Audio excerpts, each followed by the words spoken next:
六壬神功，亦稱為富貴教。學法者咧，其實佢就運勢會漸好，唔會再受苦。嗡媽咪啤咩好？當然啦，佢有個練法嘅嚇。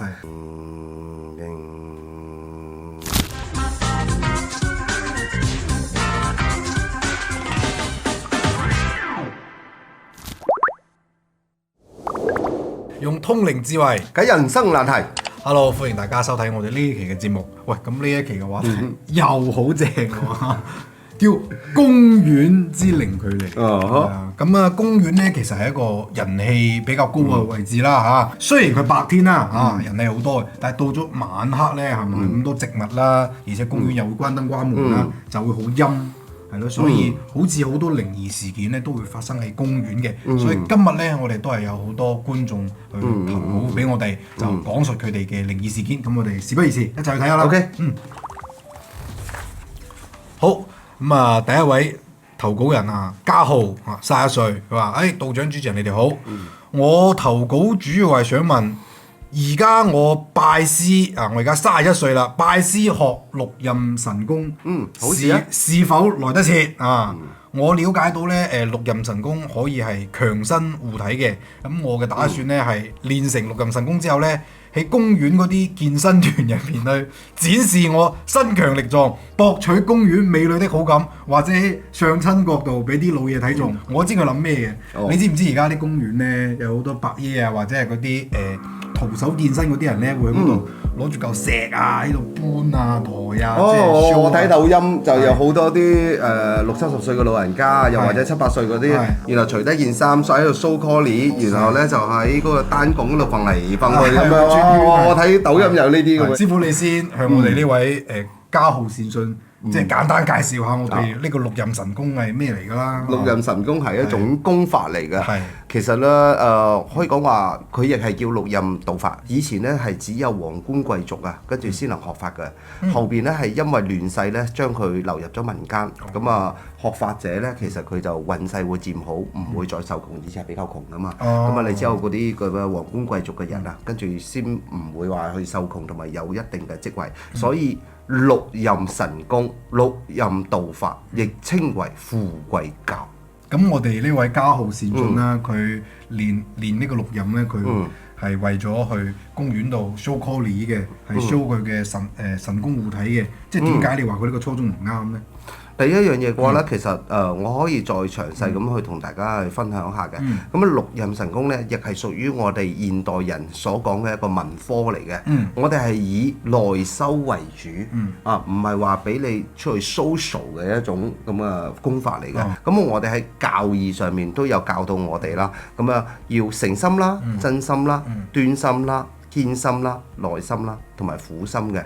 所以我哋宗旨啊，其實六壬道法為正法，唔可以亂用，只可以懲惡揚善，唔可以損害他人啊，應明白是非，唔應該去妄信妄言。修法者咧要開智慧，明事理。好正能量我聽。冇錯，唔可以暴戾嘅。咁樣佢呢種係一種慾望嚟嘅。所以我哋經常咧都話法不輕傳啦。呢個就係要睇佢到底係咪誠心啦。如果心不誠嘅情況之下，其實就冇得講噶啦。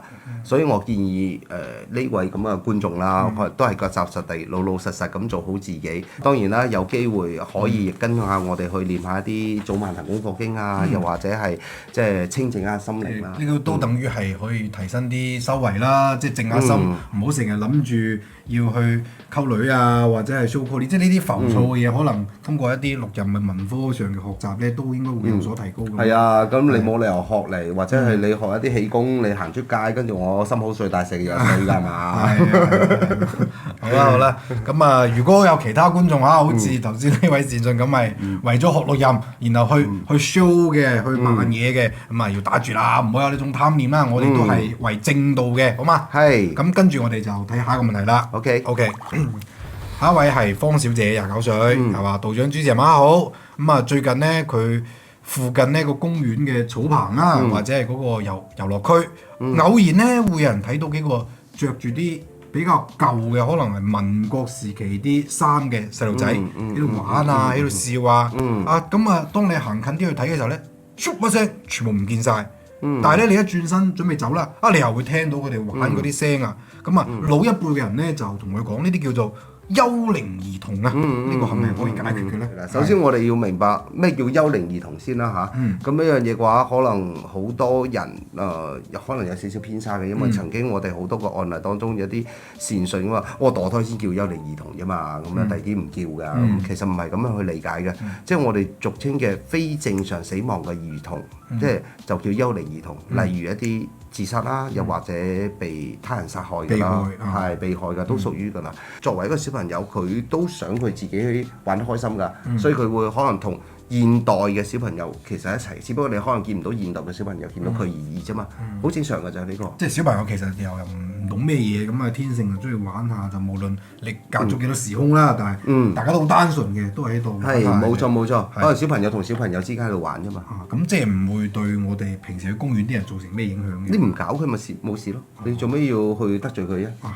係啊。唔通你又攞把銅毛劍嚟斬佢？個善信有講喎，嗰啲幽靈兒童啦，唔係講我哋現代醫院流產嗰啲啊，佢係着住啲民國衫嘅喎。咁其實喺我哋中國呢個民族嚟講咧，死後之後我哋係會着翻一啲壽衣，所以佢會見到一個好似類似民族即係嗰啲民國性嘅一啲服裝喺入邊咁樣咯。即係其實都係。即係都唔理佢係現代人定係古代人啦，都係一種傳統文化，所以佢死後都係睇到佢着呢件衫。係冇錯冇錯，因為我哋會換翻壽衣俾佢噶嘛，唔會話着現代衫去即係咁樣去燒咗佢。係 OK，咁我哋跟住又讀下一個故仔啦。OK 好。咁就投稿人叫 Mason， 27歲，道長主持人晚好。有一次咧夜晚喺公園入邊約會，好似我咁喎。同對象傾緊偈嘅時候咧，遠處角落頭嗰個秋千咧喺冇風嘅情況下，自己喺度搖擺喎，好似人推緊咁佢。等佢哋行過認真睇嘅時候咧，個秋千咧又慢慢停翻落嚟喎。等佢哋又行翻遠，啱諗住打 K 輪嘅時候，個風車又個秋千又喺度係咁喐喎。師傅呢個咩情況？有可能啦，係嗰啲靈體喺嗰度玩，但係啲靈體喺嗰度玩，佢要喐動你個秋千嘅時候啊，其實佢必須要付出一個好大嘅能力嘅。一般嚟講，佢哋唔會喐咁但係佢個能量大，咁點能量大咧？夜晚嘅陰氣咧就比較大少少，所以特別係後半夜能量會加大。咁但係喺喐動嘅時候，一般嚟講佢哋係唔會俾人見到嘅，只不過佢啱啱好咁樣睄到啫嘛。假如啦，我係學生嚟嘅，我就冇咩錢嘅。我就係即係就係中意去拍拖，我就開唔起房嘅。咁行街我冇錢買嘢，我就係要揀公園嘅。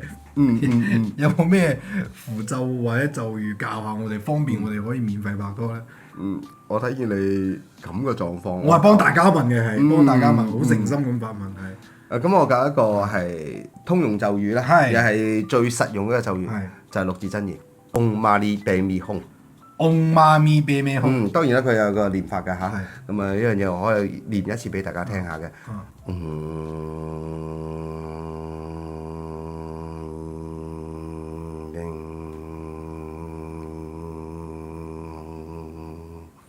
每一個地方佢嘅念法唔一樣，但係呢個係我自己嘅即係學翻嚟嘅一種念法。但係呢種念法咧，佢嘅即係能量係會比較大少少。咁佢又可以去辟邪驅魔啦，清淨一個心靈啦，可以增廣智慧，又可以保佑平安嘅。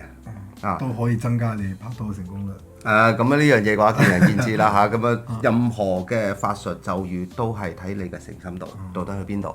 所以好似佢話要出到外邊嘅情況之下咧，即係可以出去前啦，又或者去到嘅時候啦，走嘅時候都可以念。但當然係即係攞嚟修內心啊，修自身，唔係叫你去打咒嗰隻鬼啦嚇。咁樣慈悲都係要慈悲，係要慈悲嘅。不過老實講，師傅你頭先吟唱呢個咒語嘅時候都幾有 feel，即係有嗰種共振啊，嗰啲共振好強，即係我已經覺得呢個磁場都唔一樣咗。幫到你就得。係啊，咁今日嘅節目就到呢度啦。如果大家咧仲有咩感興趣嘅話題咧，都可以喺評論區同我哋分享。